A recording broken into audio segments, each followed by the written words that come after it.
دلوقتي معانا تحدي بالبتاعه دي، هنحطها في رجلينا وهنعمل كده. يلا بينا نشوف ايه اللي هيحصل. المفروض التحدي ان احنا هنشوف مين اكتر واحد هيعمل تويستات، يعني هنعمل واحده بعد كده واحده ونص وبعد كده اتنين، نشوف بقى مين اللي هيعرف يعملها. غالبا انا مش هعرف اوصل للاتنين بالشكل ده عشان الموضوع شكله صعب. اول حاجه هنبتدي واحده، الف عشان اعمل واحده ونص.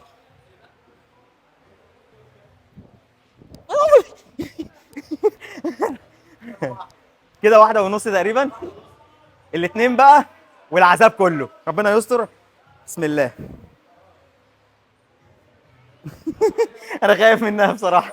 هو الموضوع موتر بكده، حاسس ان انت مش عارف تحرك رجلك او مش تلحق نفسك، فاهم؟ ماشي، فشلت في الاثنين. يلا نشوف اللي بعده. تاني واحد معانا وهو علي. يلا بينا نشوف هيعمل ايه. اول حاجه واحده بس، ايزي.